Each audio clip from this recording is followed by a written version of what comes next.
One of the most mysterious statements in the New Testament appears in 1 Corinthians. Paul declares that the saints will judge angels. But an important question immediately arises. Is Paul speaking about faithful angels or rebellious heavenly beings? Many people automatically assume Paul is speaking about all angels. But there is a problem.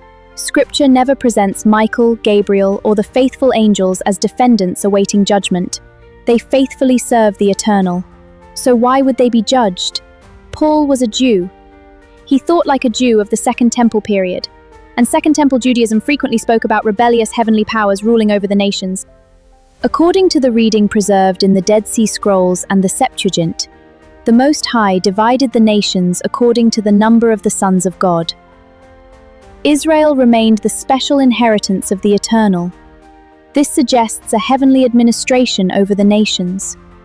Daniel 10 speaks about the Prince of Persia and the Prince of Greece. These are not human kings. They are heavenly rulers associated with earthly empires. The nations appear connected to spiritual authorities. Psalm 82 presents the eternal standing in the midst of a divine council. The heavenly rulers are condemned for corruption and injustice. Their authority will not last forever. Judgment has been pronounced against them. Many interpreters assume these beings literally die, but the text can also be understood as describing the loss of authority, judicial condemnation, and ultimate defeat. The focus of the psalm is judgment, not angelic biology. Daniel describes the judgment of corrupt powers and the transfer of the kingdom to the saints. Authority changes hands, the faithful inherit the kingdom. This theme becomes extremely important later. When Paul says that believers will judge angels, many scholars understand him to be referring to these rebellious heavenly rulers, not faithful angels. This interpretation fits remarkably well with Daniel and Psalm 82. The Book of Enoch expands the story of the Watchers. 200 heavenly beings descended and rebelled against God. Their judgment became one of the central themes of ancient Jewish literature. What does Enoch say? Enoch teaches that the Watchers were judged, bound, and reserved for the final judgment. But this raises another question. What exactly are these chains?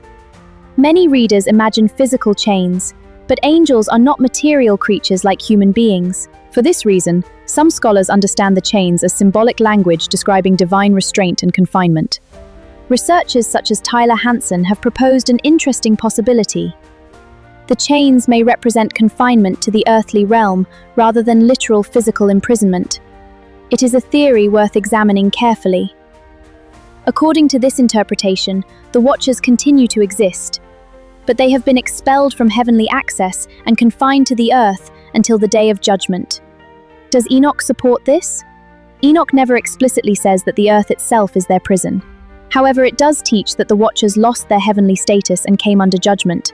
For that reason, the theory remains possible, though not provable. An interesting parallel exists in Genesis. When Adam sinned, he did not die immediately. Instead, he was expelled from Eden, cut off from sacred access, and subjected to judgment. Some see a similar pattern in the punishment of the Watchers. Revelation describes Satan and his angels being cast out of heaven. The emphasis is on losing heavenly access. The text focuses on expulsion and exclusion rather than immediate destruction. We should be honest about the limits of the evidence. No Second Temple text explicitly states, "The earth is the prison of the Watchers." That remains an interpretation rather than a direct statement. What we do know is this: the Watchers were judged, they were restrained, they lost their former status, and they await final judgment. These points are clearly taught in the ancient sources. Enoch makes an important distinction. The evil spirits roaming the earth come from the dead giants, not from the Watchers themselves. These are two different categories that are often confused. The Dead Sea Scrolls describe an ongoing cosmic conflict between the forces of light and darkness.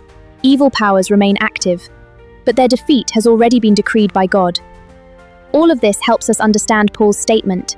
The saints will participate in the judgment of rebellious heavenly powers.